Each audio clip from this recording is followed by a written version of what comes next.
मायावती ने कांग्रेस और बीजेपी पर संविधान के मूल स्वरूप को बदलने की कोशिशों का आरोप लगाया है। उन्होंने कहा कि दोनों पार्टियां सत्ता में रहते हुए संविधान के प्रावधानों को कमजोर कर रही है और आरक्षण व्यवस्था को भी खत्म करने की साजिश रच रही है। मायावती ने चेतावनी दी कि बीएसपी इस संविधान विरोधी रवैये का कड़ा विरोध करेगी और जरूरत पड़ने पर सड़कों पर आंदोलन भी करेगी। बहुजन समाज पार्टी बीएसपी की सुप्रीमो मायावती ने शनिवार को लखनऊ स्थित पार्टी मुख्यालय में प्रेस कॉन्फ्रेंस कर आपातकाल के मुद्दे को लेकर कांग्रेस पर हमला बोला। उन्होंने देश में संविधान के मूल स्वरूप में बदलाव की कोशिशों पर गहरी चिंता व्यक्त करते हुए कहा कि बीएसपी ऐसे किसी भी प्रयास का कड़ा विरोध करेगी और जरूरत पड़ी तो सड़कों पर आंदोलन भी किया जाएगा। फैसला लेने से पहले यदि केंद्र की सरकार विपक्ष को भी गुट फेंक में ले लेती है तो ये बेहतर है।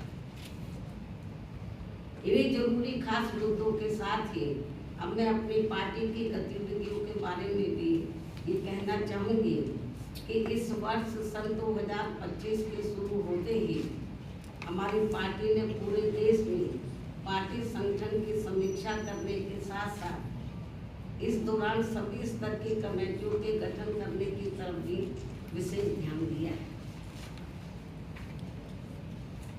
और इस संबंध में मैंने इस वर्ष 29 जनवरी को दिल्ली पार्टी केंद्र कार्यालय में और 2 मार्च को लखनऊ पार्टी प्रदेश कार्यालय में तथा पिछले महीने दिनांक 18 मई को पुणे दिल्ली में पार्टी की ऑल इंडिया की बैठक बुलाई थी, जिसमें मुझे जरूरी दिशा निर्देश भी दिए गए, जिसकी काफ़ी कुछ जानकारी मीडिया बंधुओं को भी मेरे ट्वीट पर प्रेस नोट आदि के जरिए मिलती रही है, जिन्हें मैं यहाँ फिर से दोहराना नहीं चाहती हूँ।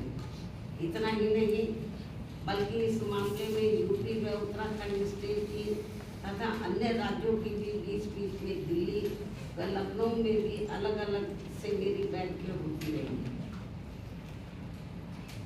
और वैसे कि ये सिलसिला तब तक चलता रहेगा जब तक पूरे देश में पार्टी का हर स्तर का संगठन सही से बनकर तैयार नहीं हो जाता है।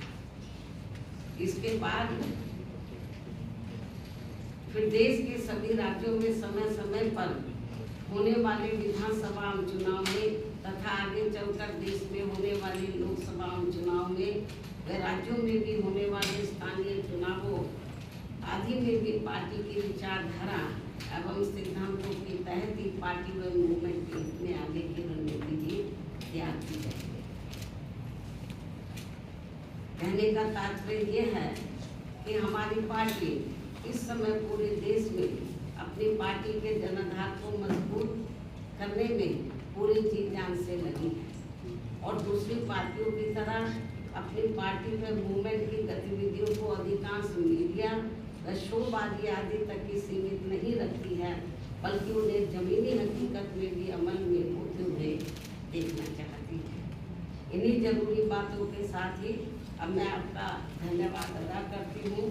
जय हिंद व जय भारत। अब आखिर में यदि आप लोग संबंधित मुद्दों के संबंध में कुछ और पूछना चाहते हैं तो आप एक एक करके सवाल पूछ सकते हैं, वरना मैं आपसे यही रजा लेती हूँ। धन्यवाद। बहन जी, इटावा में जो अभी घटना हुई है उसको आप कैसे देख रही हैं? उसका जवाब मैं दे चुकी हूँ।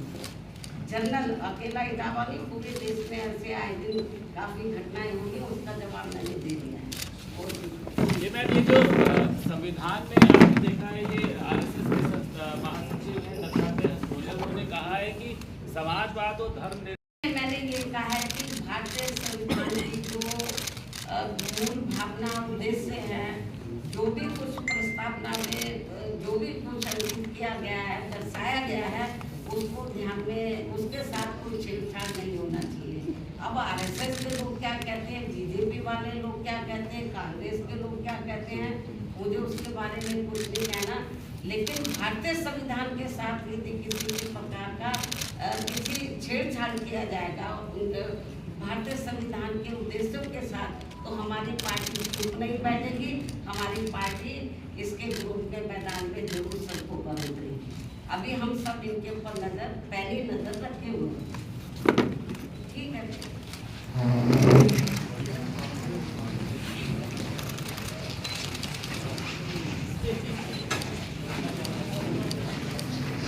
भाई। जय श्री राम।